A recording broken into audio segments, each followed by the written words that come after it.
Hello and welcome back to another episode of my MotoGP 21 career mode, and here we are for the 12th and 13th rounds of the season at Silverstone and Aragon. So apologies for the long gap between episodes. I've just been quite busy, but I finally got a bit of time to sit down and record today, so I wanted to definitely get a video out. But before we get into the race weekends, we need to advance to them. So advancing forward 1 week takes us up to week 32. So Silverstone, we have to pay a bit of credits there, so we're down to 95,000. And you can see here, there is only 1 week now left on the 2 upgrades that we've got. So in this episode, we are going to get them. So after this race, we should actually get those upgrades, which is really nice. And of course, we've got our home Grand Prix first.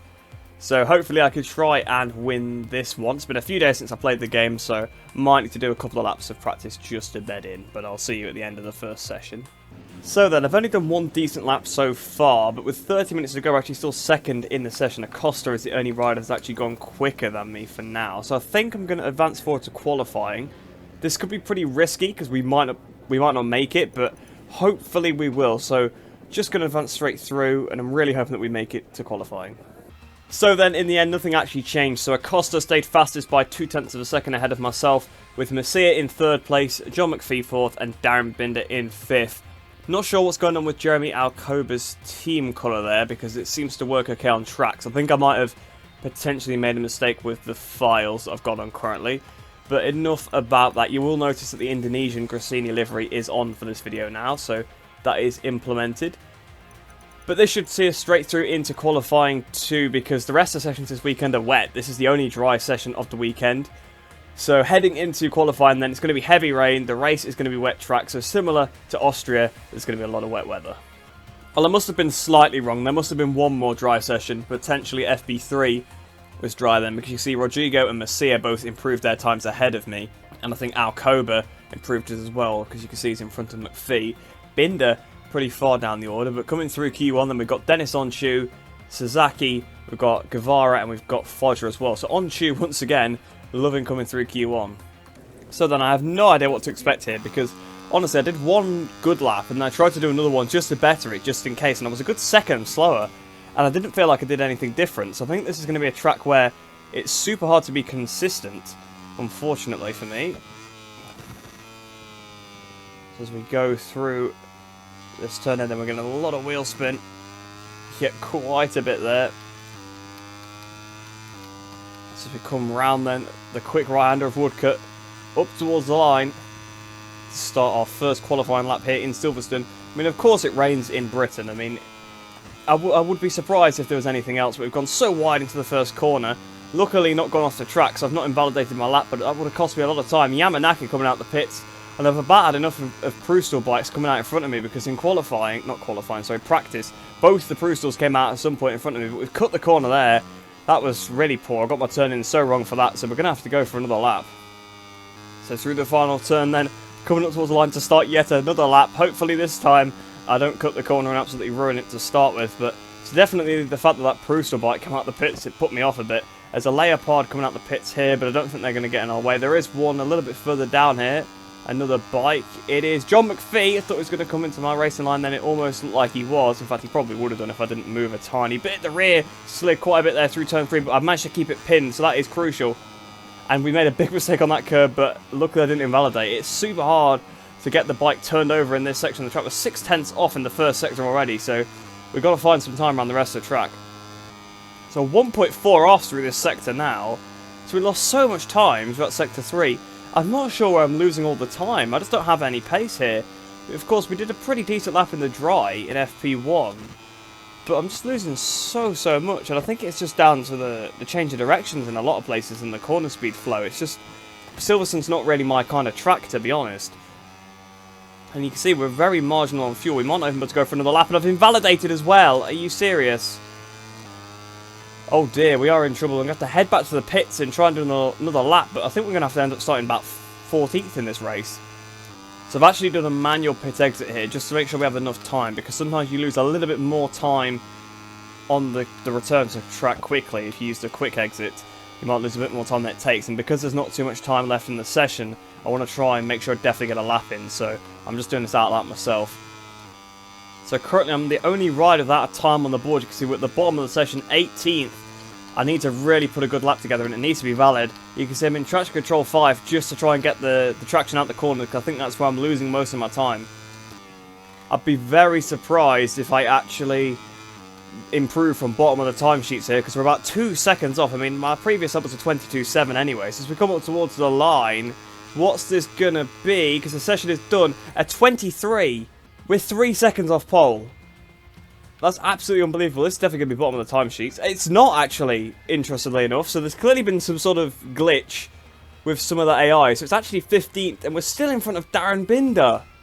That's actually absolutely unbelievable.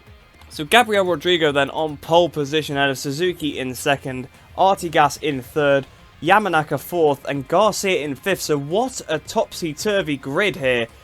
Kaito Toba in 6th place, Alcoba 7th. Foggia 8th, Mino is probably the first top runner in 9th, although I suppose Suzuki being in 2nd actually is a top runner, so Suzuki's probably the best placed top runner, but then you've got Mino all the way down in 9th, McPhee in 10th, 11th for Masia. Where's Acosta? Acosta's 17th, obviously he's got a glitch time there with 12 seconds off, Sasaki as well, Binder's behind me, so this is going to be an interesting race. I've clearly not got the pace here, I am probably going to go backwards through the field. It's going to be really, really tough to fight for anything, but I've never seen anything like it in this game so far, to be so far off the pace, completely randomly, whereas we've been dominating this whole season, but we turn up at Silverstone. In the dry, I'm about there, they've probably got a couple attempts on me, but, you know, we're pretty even, and then we get here in the wet, and I'm 3 seconds off. I just can't stop the bike, the front tyre is overheating, the rear tyre is overheating, so, yeah, I don't know what this wet track's going to be like, but hopefully we have a bit more grip. So then we got Gabriel Rodrigo on pole position with Tatsuki Suzuki in 2nd. So Suzuki has got an opportunity to gain some decent points back here, because he should be able to pass Rodrigo really and pull away at the front in this race. Because the rest of us, the top runners, are sort of mired in the mid-pack. We're at least outside the top 10, pretty much all of us, except Mino, of course, being in 9th position. So it's going to be tough. It's going to be a tough race for not only myself, but also the other runners, sort of Binder, for example, obviously Mino as well, like we mentioned, McPhee. I mean, Acosta's behind me on the grid, so yeah, I have no idea how this race is going to go. Of course, we've got to change the tyres. Only choice is medium, unfortunately, because honestly, I would get something a bit harder. If I had the choice, I definitely would pick a harder tyre, but I don't have that choice because of the wet conditions, so I'll have to give it everything I've got. So far in the rain, I've not been struggling too bad. I've actually had decent pace, but this time, at this track at least, it seems like I really don't. So let's get this race started, and hopefully we can try and pull something out of the bag. Riders are on the Silverstone starting grid and are ready to face one of the most demanding Grand Prix of the whole year. So then, will Suzuki be able to capitalise, gain a good 20 points on the rest of us? I've just noticed Yamanaka as well on the front row of the grid. Good qualifying from Rusai Yamanaka. Waiting for the lights to go out here though at Silverstone. Lights out and away we go off the line. We've had a fairly decent start. Binder's still coming alongside us as we go down towards the first corner. So Darren Binder, our championship rival's already made a pass on us, but we're going to have the inside through this first corner. Can I try and get him back? Oh, side by side with Binder. Binder's still got it, but he's just let off the power a little bit. I went into him a bit, but he'd already gone off the power at that point. So we've overtaken Binder once again. We're now at the inside of Guevara. We've got our teammate Antonelli in front of us, which is a strange sight. Not usually behind one of my teammates. And we've got Dennis Onchu in front of us. And then it's Yama Masia. So Masia as well, obviously pretty far down the order himself. But a pretty decent start there. We're right on the back of Antonelli. Looking at the inside of Antonelli. I had to get out the power there. That's going to cost me a lot of time. But he went so slow as we flicked it over into the left. I had to get off the power to not hit him at the back. And Binder is going to have a great run on me now. Here he comes to the inside. He's definitely going to get the move done. I wasn't far enough over to the right. I thought I definitely was, but I wasn't. And he's up the inside. Binder takes the position then. So Binder up to 14th. I'm back down to 15th, but trying to hang it around the outside of Darren Binder. Dennis Onchu still just right ahead of us, but we are both closing on Dennis quite a bit as we break now for Vale. I'm going up the inside of Dennis Onchu, actually. Can I make this one stick? Side by side with Onchu. Trying to now hang it around the outside of Onchu. That's a dangerous move. But he's still got it in there. Onchu's still got it. I'll have to lift through club. Just let him have it. We've got the run now down towards Abbey. He goes defensive a little bit. In fact, all the AI actually go over to the right-hand side. So potentially that's the line they take then. And I've just had to let Dennis have it because I wasn't going to try and go around the outside again. But through Abbey, I've got the pace compared to Onchu because I went in a little bit slower, trying to go around the outside. If we could try and pass Dennis, this would be ideal. Up the inside, though, into Village. And no, he still keeps it. So it seems to be a challenge to pass Onchu here, and you can see Binder is capitalising because I just can't get past Dennis. He's holding me up a bit, to be honest. But out of the loop then, He had a bit better drive than me through there, and this is where I've been struggling a lot in qualifying for the grip. We pick up a track limits warning because I turned in a bit early. I mean, at least I got good grip from that, but don't want to be doing that too many times. Only 4 laps in this race as well, I've just realised, so we're almost a quarter of the way through already, and we've made up a couple of positions, so it's not... Well, we've made up 1 position, actually, so I'd like to make up a few more than that. I'd like to be, you know, higher than 11th by the flag. You can see the leaders are getting away a bit, and it is Suzuki actually out front, so this is going to help his championship charge out massively. Onchu is pulling away from me here. It's just out of the corners. I don't have the power compared to the AI, and usually I'd mitigate that by using traction control 4, but I can't use that in these conditions. There's just not enough grip. I just spin the rear up so much. I mean, look at that. The rear slid so much through turn 1, and there goes Darren Binder straight through. We've got Andy Farrell and Istahar up behind me now, so, I mean, if that doesn't say anything about who we're battling this weekend, but we're closing up to the back of Binder. Binder once again closing up to the back of Onchu. So Onchu being a bit of a cork in the bottle here. We lost the rear again. The rear tyre on this game. There's no grip from it when you flip the bike over from side to side. And this is the worst it's been by far. So as we go through Chapel, then we drop back once again. So we're now behind Acosta. We're outside the points in 17th position. And this time, I can't blame it on AI. This is just by lack of pace in the wet. Absolutely no grip. I've got no grip whatsoever. I mean, at least I'm in front of Carlos Tatai. But honestly, this is atrocious. So we're still sat in behind Acosta here. We hit the curb a bit there. So did Acosta, though. That cost him a lot of time as we get the run on him. Then up towards Abbey. Trying to get the inside on Pedro Acosta. Can we make it stick? Up the inside. We slid into him a bit of contact with him. But honestly, I just can't turn the bike in. The rear is just stepping out every time I flip the bike over. And again, like I said, at Silverstone, you need that. But there's a huge group in front of us, I've just noticed as well. So the AI in front seems to be struggling as well. They're dropping back towards us. So these last couple of laps could be interesting. We could pick off a few people potentially. I've gone a bit wide. That might allow Costa through. No, it's not. But Istahar's actually getting away from us a bit. I just need to get onto the back of this big old group and then potentially I can draft past. But I've just got no grip on the rear. I'm just losing seconds per lap. Purely just because I can't get the power down the exit like the AI can. So then as we're coming up towards the line to start the final lap, I've been a bit quicker on this. I've used a lot of power mode 3. And you can see I've actually closed up to the back of Onchu and Yamanaka in front. Maybe I could do something about passing them. I just want to try and get some points. So I do feel pretty bad for Yamanaka because he's dropped all the way from 4th down to 15th. And now we've got the run on him. Here we go. We're going to finally make another pass. You can see I'm now underneath my personal best lap. Around the outside of Ryusai Yamanaka. Up into 15th there. Dennis Onchu should be easy pickings as well. But I think Istahar is a little bit too far up the road for us to get him. So here we go. Up the inside of Dennis Onchu. Up onto a 2-point scoring position. Which doesn't seem like a lot, but it's better than nothing. And honestly, actually, this group in front is losing a lot of time here. I'm trying to watch my fuel because I don't want to run out. But honestly, I might be able to catch them. And the bike is feeling a lot better. I feel like I've actually got the grip back now. So I don't know whether it was some sort of bug on the opening couple of laps where I didn't feel like I had any grip. But I seem to have the pace again now. So this flashing spray is pretty annoying. But we've closed right to the back of Istahar now. Antonelli just ahead of him as well. And then in that pack, actually Darren Binder's still in that pack. And so is one of the gas bikes in front of him as well. So as we go through the loop then, because we're right to the back of Andy, are we going to get on the power, try and get past Istahar here? Look at this spray. It's glitching out so much. It actually makes it kind of hard to see. So hopefully it doesn't hurt anybody's eyes. It hurts my eyes a little bit. In the slipstream though of Andy Farrell and Istahar. Here we go. We've got a really good run. We've got Antonelli in the slipstream as well. Here we go to the outside of the pair. Then we're going to swoop round the outside. Yes, we are. We're close up to the back of Kaito Toba as well. On the inside of Toba. Macias is in front of Toba as well. So we're on the inside of Toba. Up into, I don't even know what position this is now, 11th. We cut Toba up a little bit on the penultimate turn. Can we try and get Macia on the run to the line, on the inside, on the curb there? Can we get the power versus Macia? Come on, give me a bit of slipstream. I want to get a top 10. Here we go, up towards the line. I think Macia's going to have it. We're going to go to the outside of Yama. Macia up towards the line. Are we going to beat it? No, not quite. But why is the screen gone black? I have no idea what's happening here. But honestly, what was that race? That was probably one of the weirdest races I've ever been a part of because I had absolutely no pace throughout it until literally the last lap of the race where I was seconds quicker than the AI. I mean, I did a 2:19.7 on the final lap, which is about 3 seconds quicker than I'd gone throughout the whole race. So I have no idea what happened whatsoever. Istahar apparently actually beat Kaito Toba to the line, so sorry for balking Toba a little bit there. But we got 11th place, not ideal, but if we had a few more laps, I could have got a top 5, I think fairly. Actually, it wouldn't have been a top 5, it would have been a top 7 because you can see the top 5 had got away. Mino was ahead of this train. Binder then getting 8th place. Suzuki, though, is the real mover because, of course, he won the race. But I still brought home I think that's 5 points, so pretty valuable points there. In the Riders' Championship then, yes, Suzuki moves ahead of Masia once again, but my lead is still 81 points, so no massive chunk taken out there because Darren Binder only finished a couple positions ahead of me. But in the Teams' Championship then, we drop behind Petronas Sprinter Racing, only 13 points though, so it's definitely still achievable. However, with those two consistently scoring well, yeah, we're probably going to struggle a little bit to keep up with them now, but you can see Indonesian Gresini as well move ahead of Aspar Moto 3.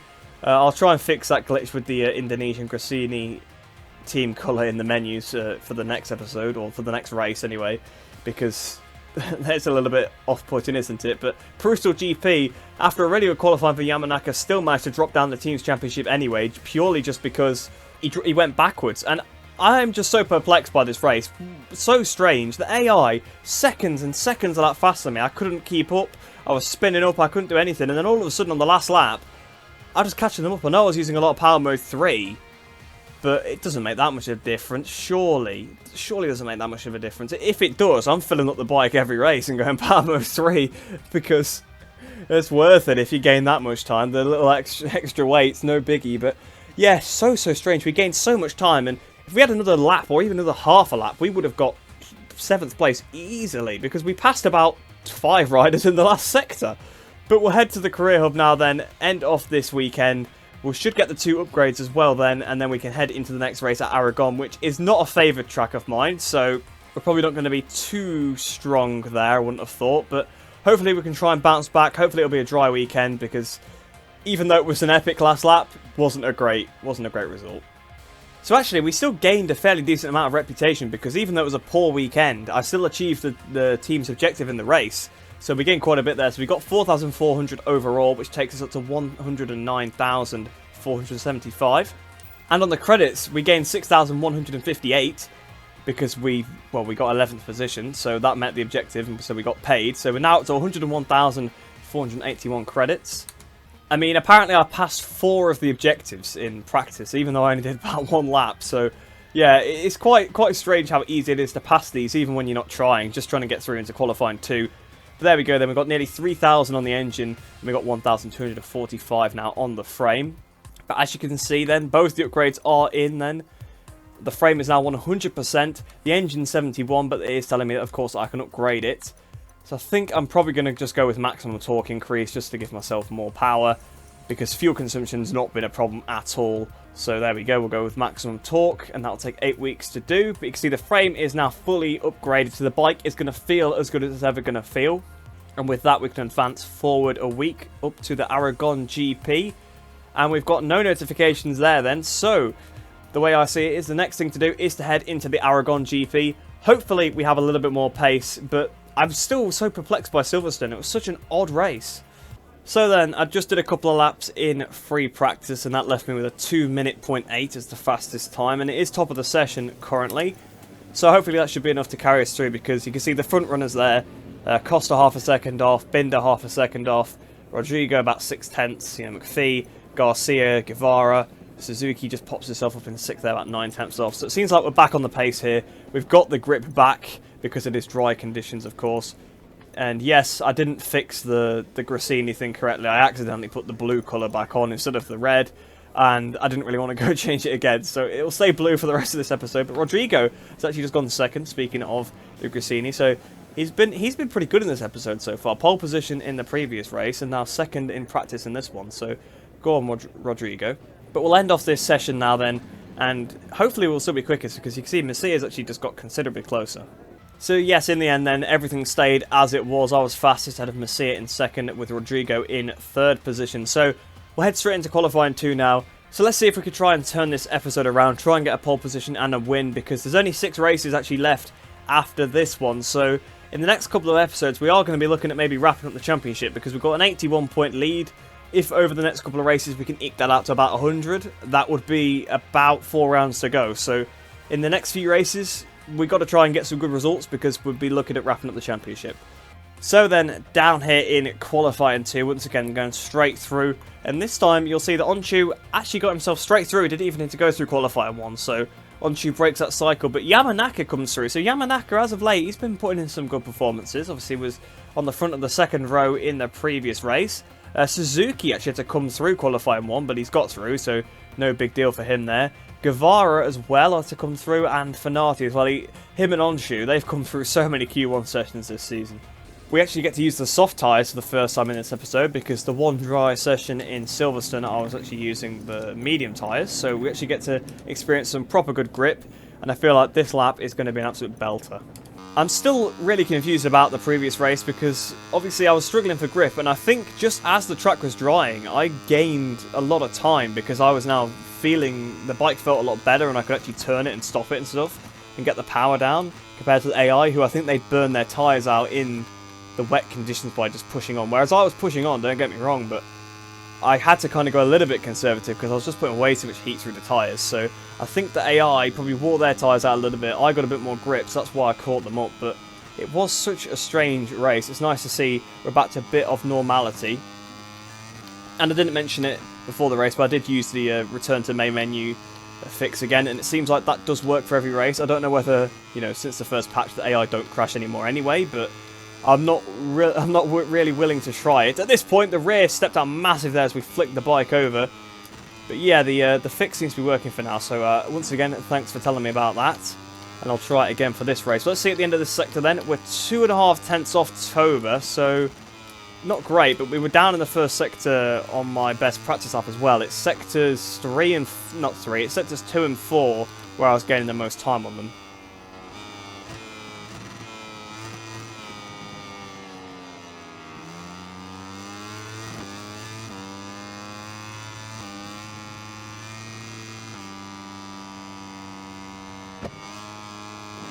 Well, not going to gain too much time there because the rear was sliding so much it was pushing me wide. I had to go down a gear, although I was still going red in that sector. But I have a feeling I'll need to go for another lap because that actually worked on the medium tyre, but because the soft was it's obviously softer, it gets a bit more heat through it, it spins a bit more. I've just invalidated my lap and made a big mistake on the curb there, so it's been so scrappy this episode with the qualifying. We're going to have to go for yet another lap here, and the tyres are not up to that, honestly. They're so hot, look at them. They're not up to another lap whatsoever, but at least we'll see what this time would have been, because we didn't gain it. I gained nothing from that invalidation because I just ran wide on the curb. It wasn't because I put the power on more. I think the curb just sort of forced me off to the other side, so if anything, I would have gained maybe 100th of a second, you know, nothing massive, so this would be a pretty decent benchmark of what I can do. But look at the left-hand side of the tyre, it's half gone already, and I've got to go do another lap now. There's been a crash ahead. We were 3 tenths underneath, so yeah, that would have took us to the top of the table. So yeah, we've got to go for another lap here. As we come towards the final turn, we're definitely have to go and do another run because these tyres really weren't up to doing another lap, like I suspected. It's not a terrible lap, but it's not nearly as fast as the one from before. It's probably a good 8 tenths slower so far. But as we come up towards the line then, let's see what we are compared to Darren Binder. Only a 10th off him, actually, which actually puts me second position. So Toba's lap must be pretty good. I was thinking that Toba's lap was probably not quite what the AI had. I thought they would probably have a little bit more than that, to be honest. So we'll head back to the pits, put on a fresh set of softs and go out again. Well, I actually made a mistake because I accidentally pressed restart flying lap before going back to the pits. So now I actually haven't got enough time to go out again. So I think that's going to be our qualifying for this session. And this is going to be the first episode where we've not had a single pole position. So that's absolutely crazy. We're only a 10th off pole on absolutely destroyed soft tyres. So I've got nothing to worry about. But yeah, this is going to be the first episode where we've not got a single pole position. And could this be the first episode where we don't get a single win? I don't know. I mean, we've not quite... I've been making quite a few mistakes, which I think is good because it shows I'm more comfortable and I'm more willing to push. But yeah, I need to try and minimise these mistakes. So in the end then, we ended up 5th position, and not sure what is going on the screen right now. Why the hood is actually in the bottom right hand corner. If you have a look, you can see the revs. I have no idea why. Apparently my tyre is absolutely freezing right now, so we've got to watch out for that. Make sure we don't have a crash. But Pedro Acosta then goes to the top of the session right at the end, ahead of Darren Binder in 2nd place, Suzuki 3rd, Toba 4th, Masia in 5th, and myself down in 6th position. So yeah, we've not had it today. We've not had it today at all. I mean, I guess it's because I've taken a bit of time off the game, but you can see how close this pack is. We would have had pole position by a couple of tenths of a second if that first lap had been valid, to be honest. So that is a shame. It's a shame that curb pushed me over the edge because that lap was pretty good other than that. So It's nice that we're starting a little bit further down because we'll have a bit of a battle with the AI. So let's get this one started then. Hopefully we can try and bring home a win because I really, really want it. Especially with Binder and Suzuki in front because Suzuki, he took 20 points out of us in the previous race and I don't want him to take any more. So then, we're going to go with the medium. Actually, the game's not recommending medium. It's recommending medium hard. So, you know what, I'll go with that because I was thinking that potentially a hard tyre would work around here, but I didn't do enough laps in practice to really test that theory to see whether I'd need one or not. So, yeah, we'll go with the medium front hard rear tyre. Just got to hope that that's not going to be a big mistake. But you can see we are obviously down in 6th position on the grid. So I need to try and go for something a bit different. I'm thinking that we should be able to have a fairly decent battle because I've had poor starts that have dropped me back to this position before and fought my way back through. So I've got no worries. I think we are going to be scrapping for the lead here. So hopefully this one will be a good one. Final riders have taken their place on the grid. Everything is ready. Just a few seconds to go and we'll get lights out at MotoGP and Aragon for the start of the race.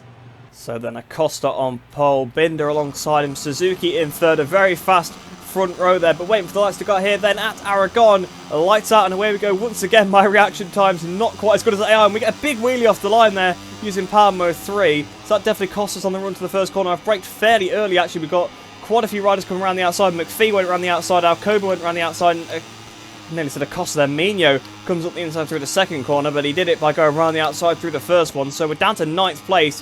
It's not been a great start, but fortunately we still are on the back of the leaders, and we've got a good run around the outside of Mino now, but we're just going to get hung out to dry here, so I'm just going to have to back out of it.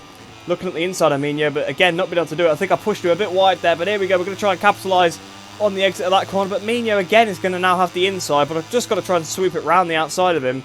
It's just not going to happen, though.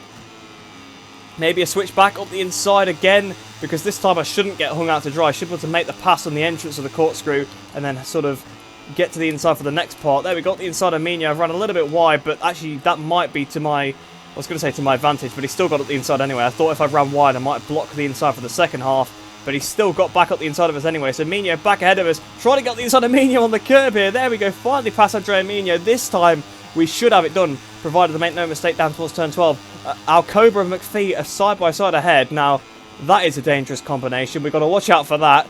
Hopefully there's no fighting. There's been I thought I heard a crash in the background there, but I don't think I did. And oh, I've cut the inside of that corner, track limits warning. I thought I was going to go wide at the exit then and get another one. But a pretty big mistake there. I've been making so many mistakes this episode, just need to stop making them so much. But out of turn 15 then, we got on the power super early. This in the past has been an extremely weak spot for the AI, but honestly, they didn't do that too badly. They seem to get a pretty good run out of there. I'm just pretty fortunate so far that there's 5 laps because I don't think I'll be able to do it in 4 laps like Silverstone. I don't think I'll be able to get through the pack, but we've gone very wide into turn 16, and that allows quite a few riders back up the inside. So Mino and Guevara, again, just so many mistakes. I'm struggling to get the bike stopped in this episode. I don't know if you've noticed, but that is the thing I seem to be struggling with a lot this weekend, and then obviously the turn-in because of that has been a little bit off.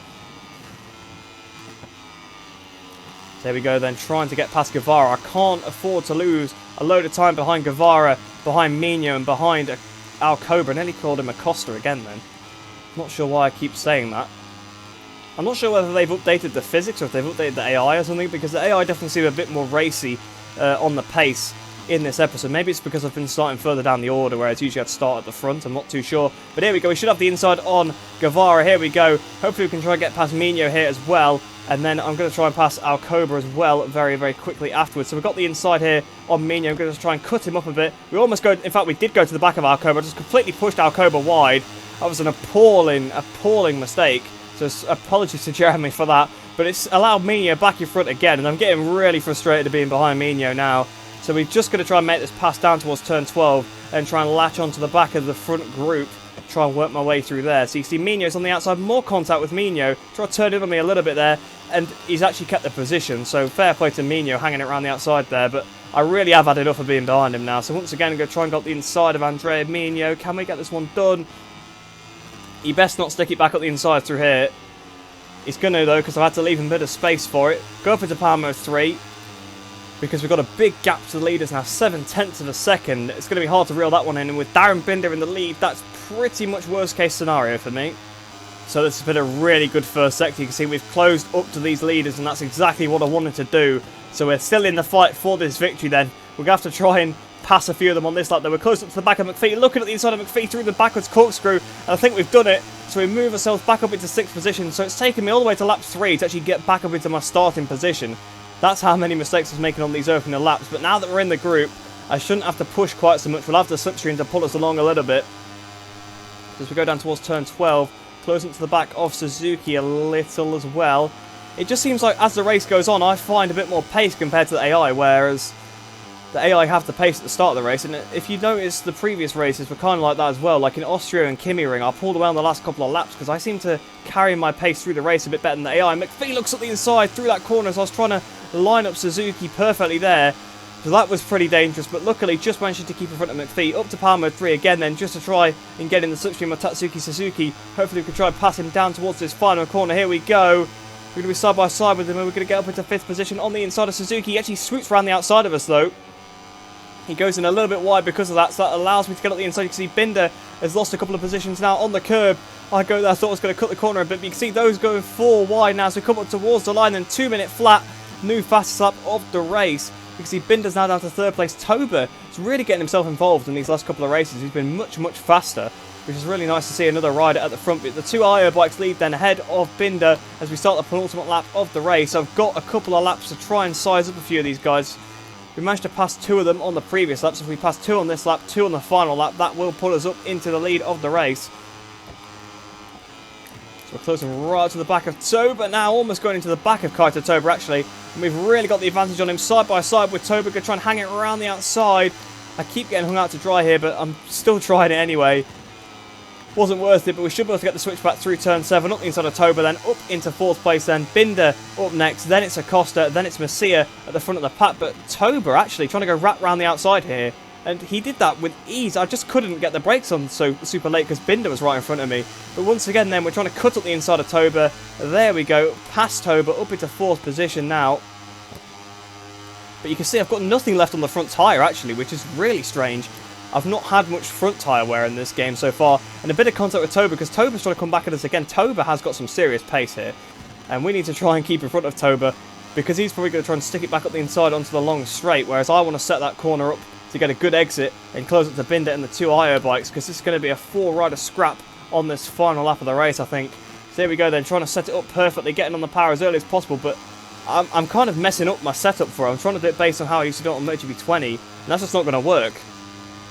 It's not going to work like that because you can't change the bike direction so fast. So we actually lost a fair amount of time, but at least we kept in front of Toba. So we're coming up towards the final turn and about to start the last lap of the race. And obviously on the last lap, these guys were really battling through here. So hopefully they can do something similar and I can gain a bit of time on them through the final turn. I can turn it a lot better than them, and we've got a really good run compared to Darren Binder. So here we go, in the slipstream, up to power mode 3 as we go down towards the first corner at the start of the final lap. And we're going to try and make a pass on all 3 riders down towards the first corner. On the inside we go. This could only end badly. We've had contact with Acosta. We're stuck on Acosta, and we've got a track limits warning for that. That's absolutely unbelievable. We've had contact with Acosta there. Acosta swooping around the front of us as I tried to go past the 3 of them. I suppose it was never going to work, but once again, contact with an AI. So my racecraft has been sloppy, to say the best. You know, that's putting it politely in this race. My racecraft has been super sloppy. That's allowed Binder and Masia to get away, and I've probably ruined Acosta's race there.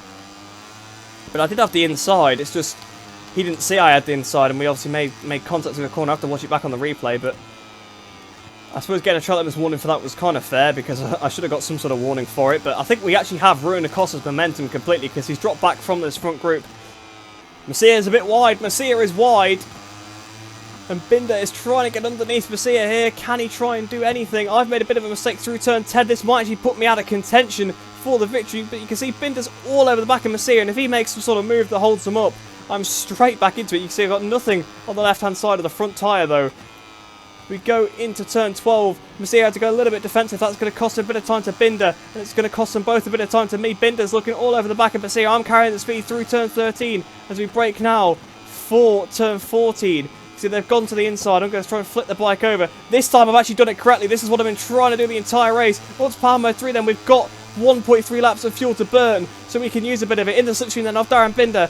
Binder has got a bit of slipstream off of Messier, a bit of a side slipstream, so we go flying past Messier. We're going to go flying past Darren Binder down towards the final corner of the race. Are we going to pull this one off?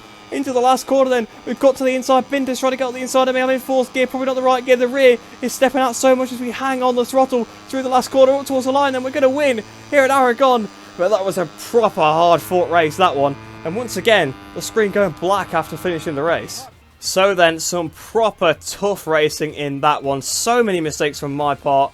Still not really sure what happened with the Costa down towards the first corner. I guess it's because I was trying to outbrake all three riders at the same time, but I had the inside, we had contact, and just in a way it was so weird, like we kind of got stuck on each other, so we both got forced wide by it, and I managed to recover. Acosta didn't, because he dropped to 5th place in the end, so apologies to Pedro for that incident. We'll have to have a look at that, but yeah, the riding from me was a little bit erratic in this one, making lots of mistakes in both races. But at least we finally ended it off with a win. So then I extend my championship lead to 86 points now ahead of Darren Binder. So like I was saying earlier on in the episode, we've got to be looking at wrapping up the championship in the next couple of races. There's 6 races to go, 86 point lead. So if we gain 14 points in the next 2 races, we should become the world champion. So my objective has definitely got to be to try and win those races. And Misano is coming up next, which in the past has been a fantastic track for me compared to the AI, so I wonder if that will transfer into this game. But Suzuki then still in 3rd place, 1 point ahead of Messier in 4th place. McPhee now extended ahead of Acosta because he beat him once again. In the Teams Championship then, Petronas continued to lead, now 18 points ahead of us in 2nd place in the Championship, 43 ahead of Red Bull KTM IO, so they are closing up to us very slowly as well.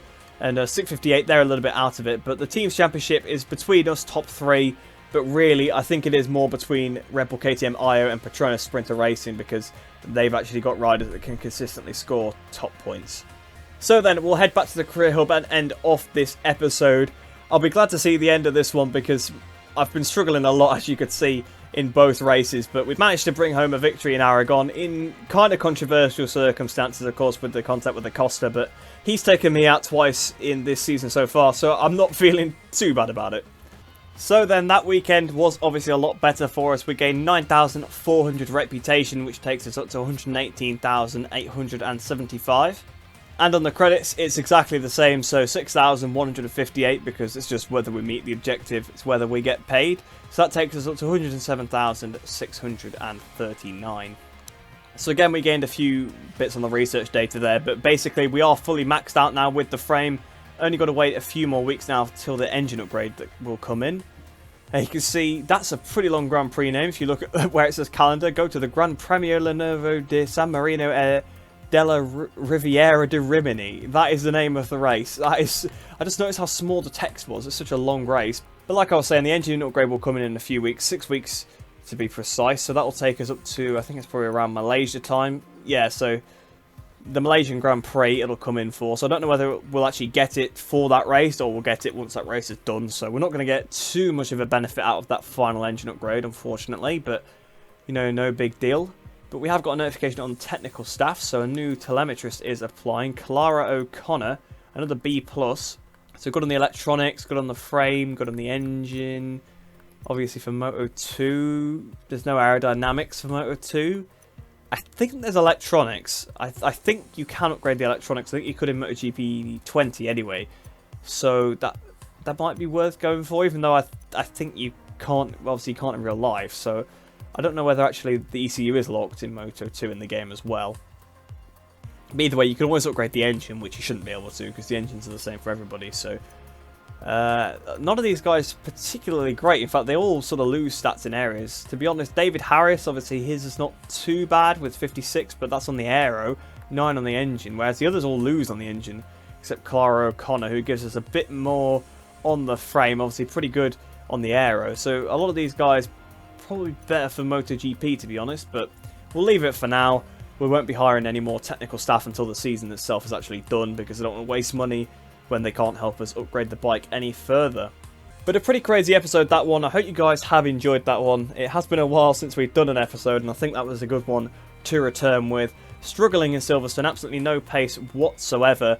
But then in Aragon, struggled in qualifying just because I didn't put a good lap in. Well, I did, but it was invalid, so when I went to do my second one, my tyres were shot, so 6th place on the grid wasn't too bad. Many mistakes in the race, but still just coming out on top after a pretty controversial collision with Pedro Acosta.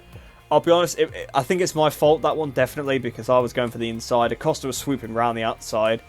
But like I said, he's had me off twice already this season, and he didn't actually even crash on this incident, so yeah, it's a little bit dodgy, but I mean, he's took me out before, so it doesn't really matter too much, I suppose. But like I said, I hope you did enjoy that one. I hope you enjoy the rest of your day. Hope you're all staying safe, and I shall see you in the next one.